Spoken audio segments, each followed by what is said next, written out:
everyone, and welcome to my channel. So if you haven't guessed by now, my channel will be about sea witchcraft. And before we really get started and delve into that amazing topic, I have been a practitioner since I was 13 years old. That's when I really got started. I've always felt a calling towards this path, towards this lifestyle, as many other witches have. That's usually about the same. So we all get the same kind of story going around, you know.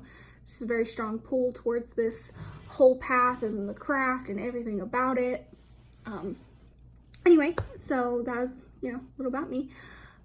So what is sea witchcraft? Now, most of you already have a predetermined idea about what sea witchcraft is, and obviously the biggest factor in this is that we are witches that work primarily with the sea or the ocean. But what a lot of people get kind of wrong and they don't really understand is that we work with more than just the sea.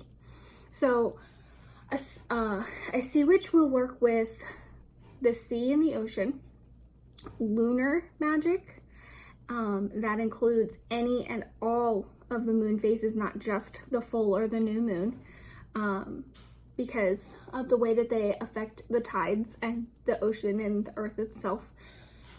We also work with all of the elements, and this is not to be compared with a water witch, which I am planning on doing a video on that too, but a sea witch uses all of the elements. So we have the sea for water, the sun is our fire, the wind that carries, you know, the breeze across the ocean and the storms that come, that is our air, and then our earth is the sand and the seashells.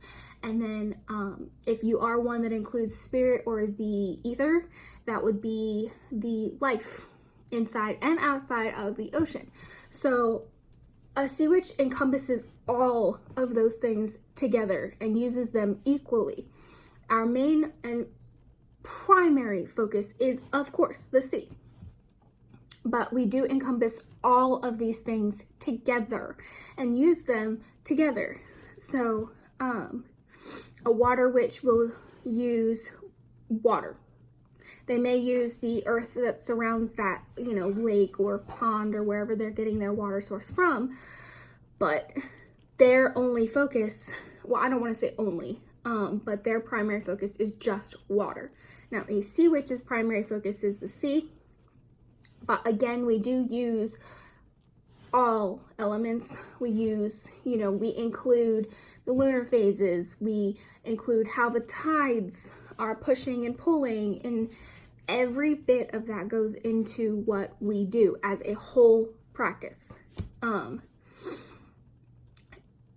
Now, if you are landlocked, like I am, landlocked means that you have no easy access to the beach. I think the closest beach for me is about 8 hours away, give or take. And the closest source of water is about 10 miles away. So I am very restricted on my water sources. And yes, that can absolutely affect how my practice goes. So I do have to be creative and find ways to incorporate the sea into my craft with being so landlocked. It's not always easy, I can tell you that, but I will be doing a video on landlocked tips and tricks later on, but some tips and tricks now on how to get started. So my biggest piece of advice for anybody looking to delve into witchcraft, whether you are into sea witchcraft, cosmic, lunar, hedge witch, it doesn't matter. Read. Your greatest and best friend is research. Now, there isn't a whole lot on sea witchcraft. I have a few books that I can recommend, and there are some like Tumblr sites. There are no YouTube videos. Mine is the first, as far as I am concerned, or as far as I am aware, my bad. There aren't any really big YouTube channels for Sea Witchcraft.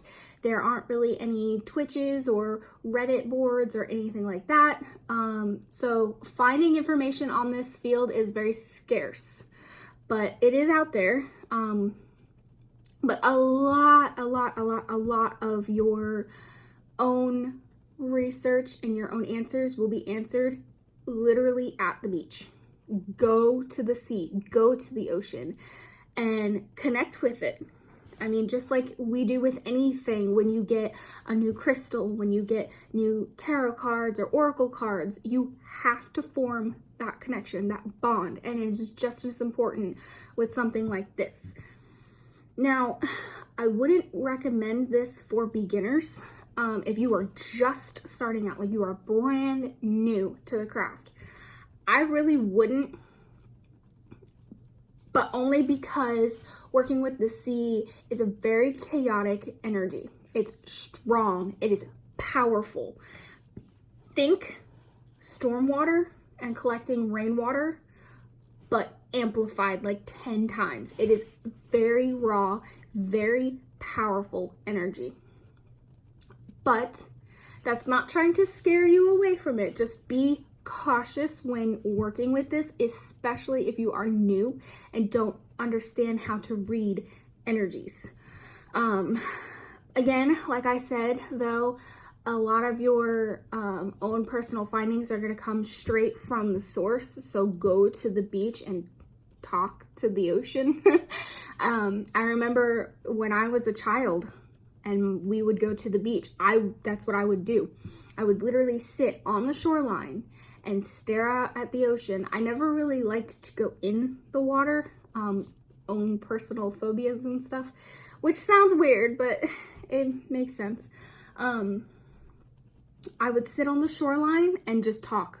I would sing to the ocean and I would talk to the ocean. And then, 20 years later, here I am.